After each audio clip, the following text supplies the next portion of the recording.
I think let's start off. Okay, once the others come, they can join us. So to quickly revise whatever we had done in the college already, if you guys remember, I played the same video back then as well. Okay, we have three single degree of freedom systems here. The mass being the same, the only thing that is differing in each of these cases is height of the columns. Okay, and since height of the column is different, your stiffness value is going to be different because since fixed, your stiffness value is 12 EI by L cube, and since L is in the denominator, the stiffness value changes. And for a single degree of freedom system, you guys already know how to find out the value for your frequency omega, which is your square root of k by m. Okay. When you do that, each of these systems will have its own frequency. And you can see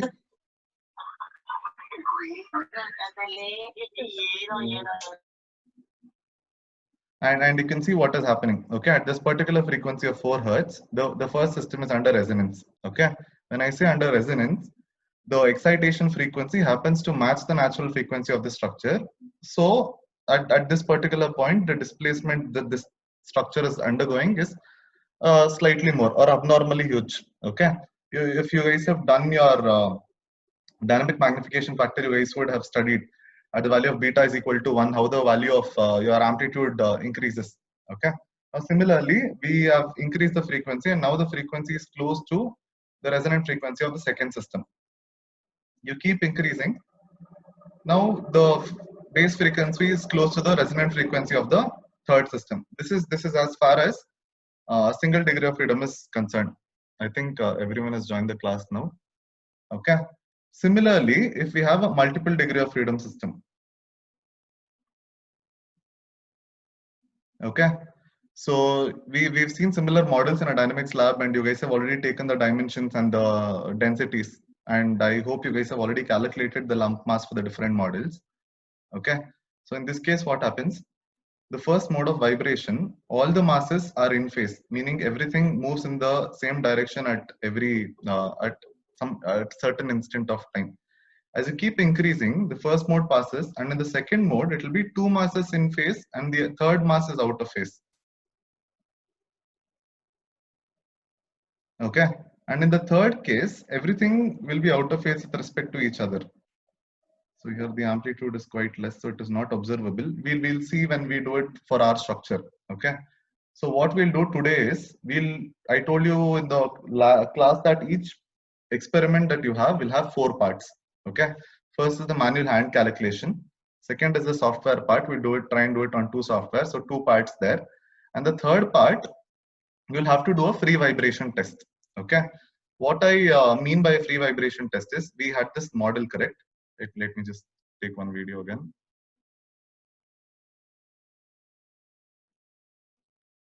Okay, in say the same model that we have, what we'll do is we'll try and mount accelerometers at different story levels. Okay, and these accelerometers will be connected to a data acquisition system, and we'll manually excite the system by say just pushing it or giving an initial displacement or an initial velocity. When we do this, the system sends a feedback. Okay, and this feedback can be recorded like this. Okay, one second. This two screens is becoming a problem. Okay, so for a single degree of freedom system, you'll see this. Okay, there is a damped vibration. The amplitude of motion will continuously decrease over a period of time. So if this is your initial displacement that you provide to the system, over a number of cycles, the amplitude would have reduced, and you get something like this. Okay, looking at this graph, you can directly tell what the frequency of the structure is. Okay, how do you do that? You can count the number of cycles that is there, say in 1 second, and calculate the frequency. But a more scientific approach of doing this would be something called as Fourier transform. Okay, so for a single degree of freedom system, if I take the time history graph that is obtained from the accelerometer, okay, and do Fourier transform using either say Excel or MATLAB, we get a frequency domain plot like this. Okay, and the number of peaks in the frequency domain plot is basically equal to number of degrees of freedom in the system. Clear? So for a single degree of freedom system, time history graph, do Fourier transform on this, you'll get a frequency domain plot with one peak. and whatever this peak is, okay, the corresponding value here will be your frequency of the system. Clear? Understood? Okay. So for single degree of freedom system, you'll have one peak. This how to do Fourier transform, I think we'll probably do it in the next class. Okay. For now, I need to understand what the need you to understand what the 4 different parts of the experiment is. Okay. Next, what if it was not a single degree of freedom system, but say a 3 degree of freedom system, a 3-story building? Okay, your graph will be something like this. It'll be an overlap of 3 different modes of vibration. Okay, when I take this graph, and here again the amplitude will slowly and gradually reduce. Okay, if I did Fourier transform on this thing, and if it was a 3 degree of freedom system, in the frequency domain plot, how many peaks should I see? It'll actually be good if a few, Ijaz, Yatish, if 2 or 3 of you all can unmute yourself, okay, and keep responding. I'll know that I'm being audible and clear. Yes. Okay, so if this is a 3 degree of freedom system, if I did a frequency domain plot, how many peaks would I see in the curve? Okay, you'll see 3 peaks. In single degree of freedom system, we saw 1 peak. With a 3 degree of freedom system, I'll see 3 peaks. And each of these peaks will correspond to one natural frequency. Say mode 1, mode 2, mode 3, 3 frequencies. Okay, so this will be your first part of the experiment. As soon as you get a model, mount it on a table, clamp it using those rock clamps that we had. Okay, mount accelerometers, connect to data acquisition system, do free vibration test, get time history data, do FFT using MATLAB, get the 3 frequencies. Clear? Any doubts for the first part of the problem? Yes, sir. Okay. So if the first part of the problem is clear, the second part of the problem would be to model this thing on say either ETABS or STAD. Okay, and then get the frequencies from there. The last part of your problem would be half of this you've already done it in your that lab that we did the other day. You get the model, okay, you take down all the dimensions and you start calculating the lump mass. Remember how we calculated the lump mass in the lab the other day? Okay, remember this figure? Okay, each story will take half the mass from above, half the mass from below. Only when we reach the roof level, there is nothing above, so we consider only weight from half the story. Clear? Okay, so this bottom part will be missing mass. So when we model it like this, and you'll still see that our frequencies actually match with the values that we get from the software. Okay, so when you're doing lump mass, try and follow this method. Clear?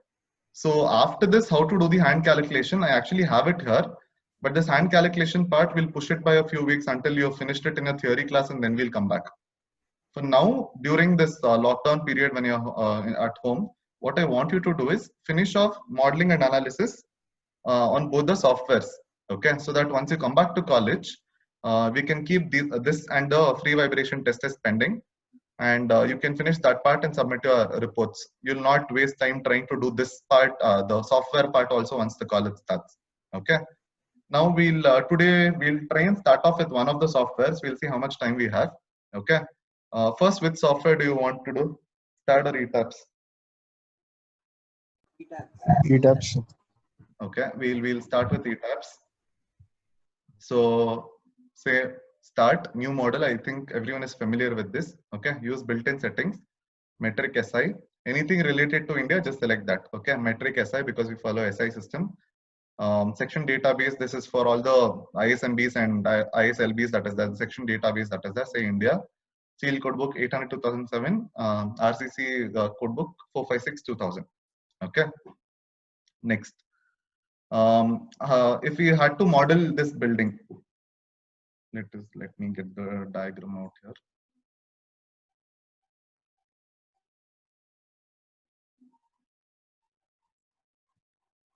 Okay, do you guys remember seeing this building in I mean this model in Dynamics lab?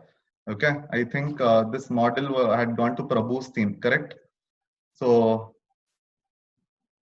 we'll try and do this.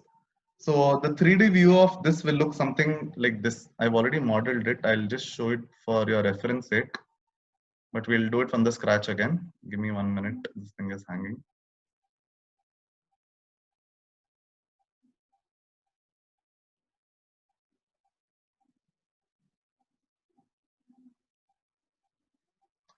the 3D view will look similar to this. Okay, but here there is 4 stories. In our model there'll only be 3 stories. So for our dimensions will be something like this. Okay, so this is the plan view. So 150 by 300, and each story height is 400 mm, and the column dimensions is 3 mm by 25 mm, and the slab thickness is 12 mm.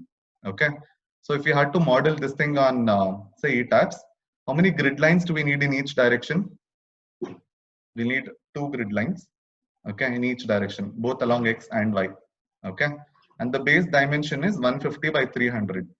So X dimension, I'll say this is in meters. So be careful what you enter, 0.15, and 300 will be 0.3. Clear? Next, number of stories. We have 3 stories, and each story is how many? How tall? It is 400 mm. Okay, so it's 0.4. 0.4. The bottom story is also 0.4. Okay, this is as far as defining the grid data goes. You have 2 lines along x-axis, 2 along y-axis, 150 mm wide along x-axis, 300 mm wide along y-axis, 3 stories, each story 400 mm tall. Okay, click OK.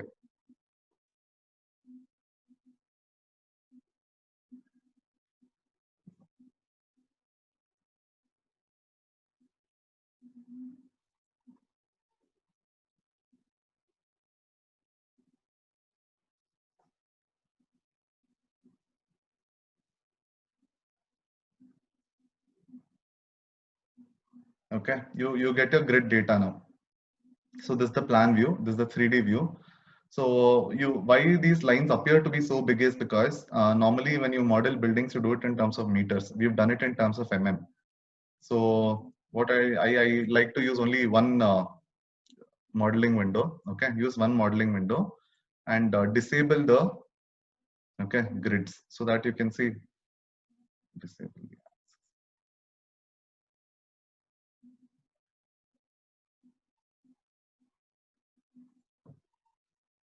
Okay, so you have your structure here. What is the next step? You have to define your columns and slab. Okay, so what you can do is follow the standard procedure. First go to define. Okay, next material property. What were our models made of?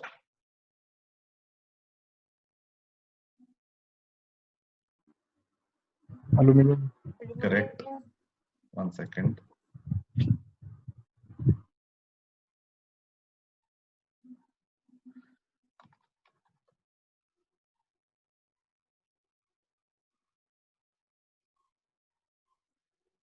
There's just too much stuff open, it is hanging. Please bear with me.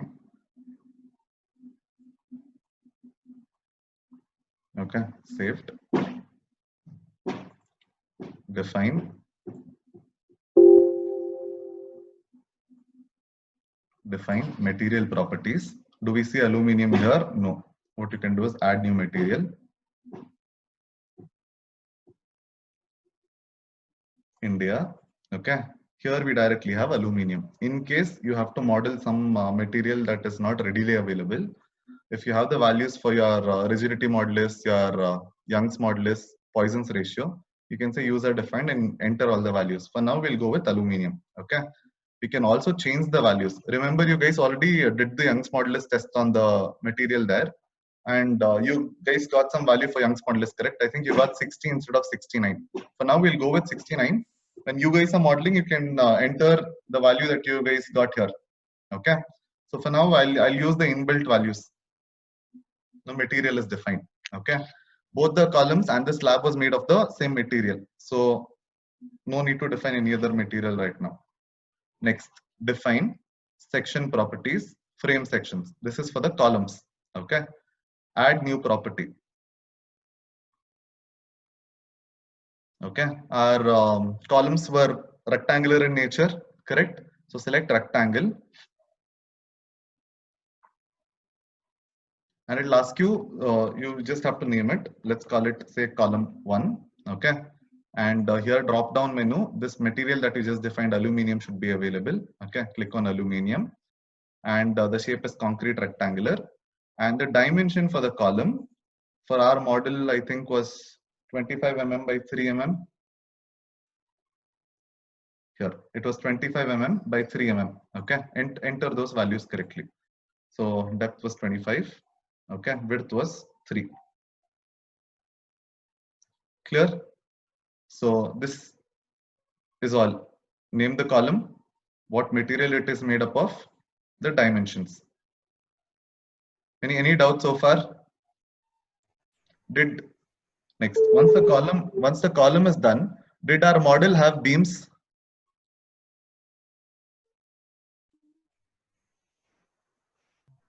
No.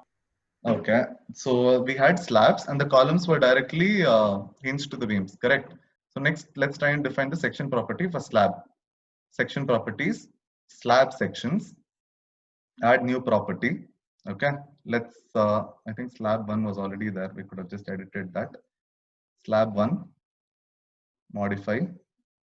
Okay, what is slab 1 made up of? Aluminium, shell thin, slab. Thickness of the slab was 12 mm. Okay, this depth, enter this as 12 mm. So we've defined both the material geometric properties now for both the column and the slab. Okay, next, when you have to do the modeling, you can do it either in the 3D view or in the plan view. It'll make no difference. So first I'll select all stories because it is the same thing everywhere. Okay, columns.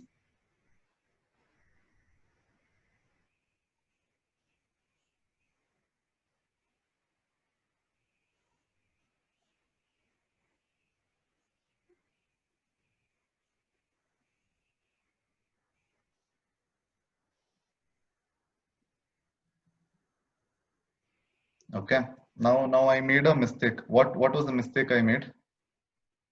When I chose to draw Property this, was not a property. correct. When I chose to draw these columns, I should have ideally gone down here and selected the thing as aluminium. Okay, or the column 1 that I had set. But again, no problem. If you've already modeled your model, 1 second. Okay, all you have to do is select the columns.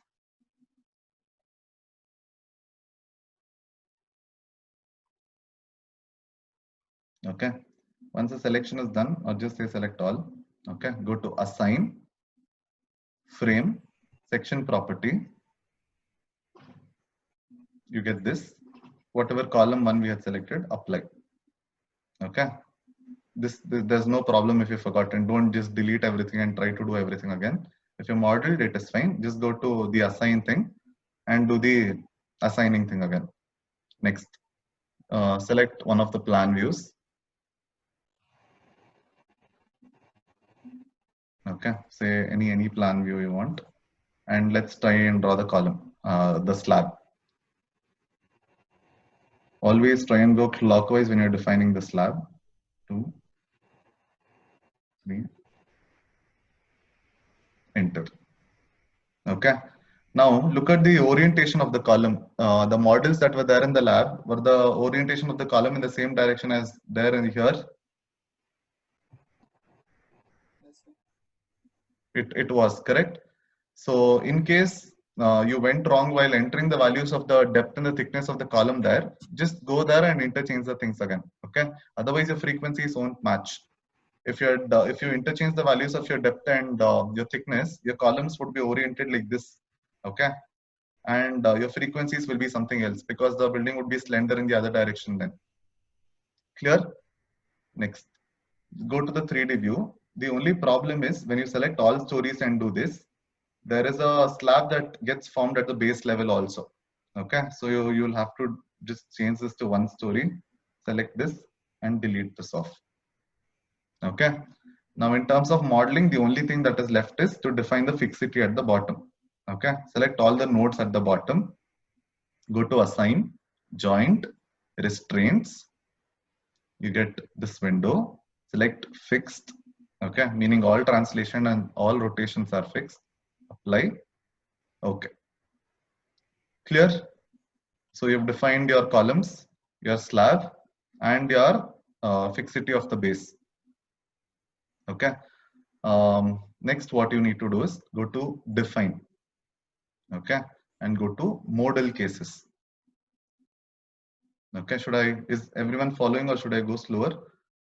Go to define modal cases. There is already something that is predefined for your eigenvalue analysis. Click on modify. Okay, and it will tell you the number of modes that I need to consider.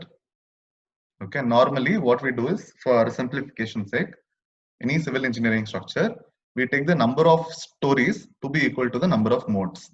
Okay, but the software actually the code book actually tells you should consider number of modes such that the cumulative sum of modal participation factor should be greater than 90, 95. Okay, so since this is a very simple model and we only require the first 3 modes of vibration, what I'll do is I'll tell the minimum number of modes required is also 3, the maximum is also 3. So it will give me it will return values for 3 modes. Okay, so define mode, then come here, change the number of modes to 3 and number of modes to 3. Clear? Don't change anything else. This has to be eigenvalue analysis. Everything else is as it is. Okay. Next. Okay. That is all. Okay. No more modeling. There is no need to apply any additional loads. It will automatically take the self-weight of this to be acting as a part of the mass source. Okay. Go to analyze, run analysis.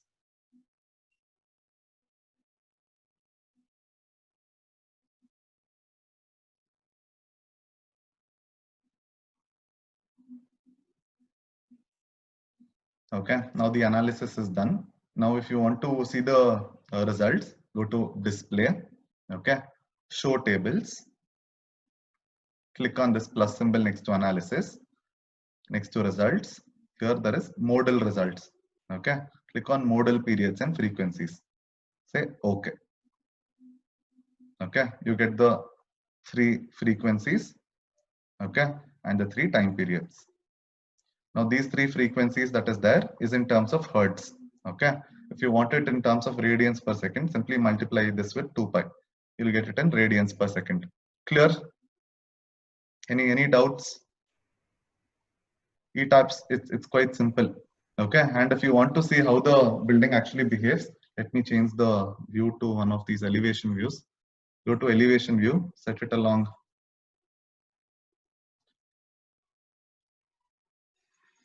Okay, close this. Go to displays shape. Okay, you get a window like this. Go to your, it will be in terms of load case, change that to mode. Okay, and change the mode number to 1 and click apply and then okay. Okay, so this is how your first mode of vibration is. Entire building will sway on one side. If you want to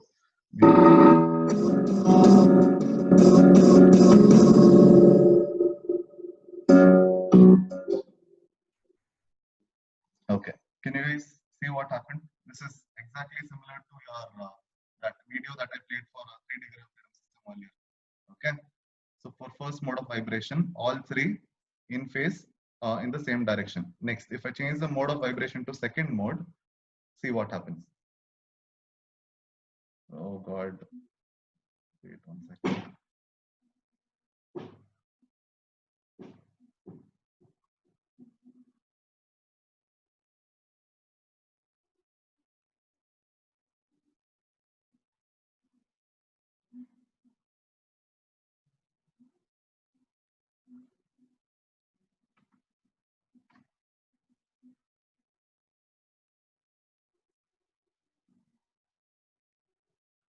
Okay, so I'm sorry that happened, but there's a problem. If I have to open ETABS again, I'll have to change the date and then come back. And if I change the date, my internet connectivity is gone and this call will have to end. Did you guys follow how to do it on ETABS? Yes. Yes. Any doubts? Sir, I'm sure you guys are already. Sir. Yes. Sir, in that modeling, sir, when you go to the plan view, sir, the columns are projecting out from the slabs. That is fine. So what happens in ETABS is there is a center line connectivity. Okay. So although your Yes, column appears to be a 3D entity, it is actually modeled as a line element. So the connectivity between your column and your slab will exactly be at the center of the column. Okay. So don't worry about okay, that. sir. It is like a centerline connectivity. Any doubts? We have about 10 minutes left. I don't think I can finish STAD also on this. We will do it in another class, or if you want, we can exit and then join again. Okay. So what I want you to do today is, as soon as the call is ended, I'll send you this PDF with the dimensions. Okay. This PDF I'll send with all the dimensions. I want you all to model the same thing on ETABS on your laptop. Okay. And then save the output file as a PDF and upload it on your Google Classroom. Okay, all of y'all. I want to see that the values match. Clear? The entire class. Now, if you remember the values that we got for frequencies there, you had 2.92 and then 8 point something and 11 point something. When you do hand calculation, you'll get the exact same values. Okay, if everything is done correctly. So all your reports should be like this. Okay, it should be a comparison between all 4 paths. Your free vibration analysis using the time history data and your FFT. Okay, from here. Okay, from this, these 3 values of frequency. Okay, and the 3 values of frequency that you get from STAD, 3 values of frequency that you get from ETABS, and 3 values of frequency that you get from manual calculation. Okay, all 4 of them should match. If they don't match, try to find out the percentage error between each of these calculations. Clear? What is required of you for this lab?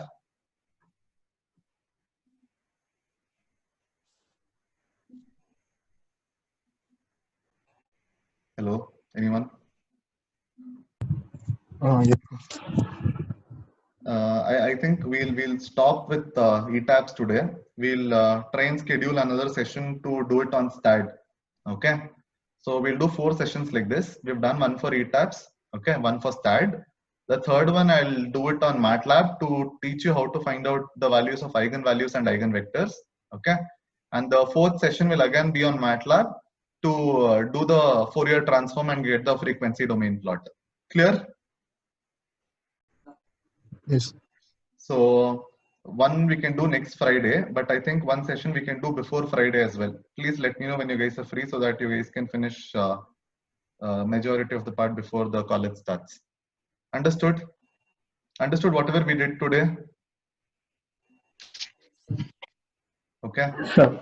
So what I'll Yes, do is sir. I'll request ma'am to add me to the Google class group as well. Okay, so that I can share this PDF there and I'll announce it as an assignment, and you guys can do the ETABS modeling and submit it back there only. It will be easier for me to monitor. Okay, that is all I guess. What we have to submit, sir? Only that table or? Yeah, only the table, and if you can click screenshots of the 3 modes of vibration, okay, and copy paste the table, the 3 modes of vibration in a Word file, convert it to PDF and upload, that should be enough. Okay, sir.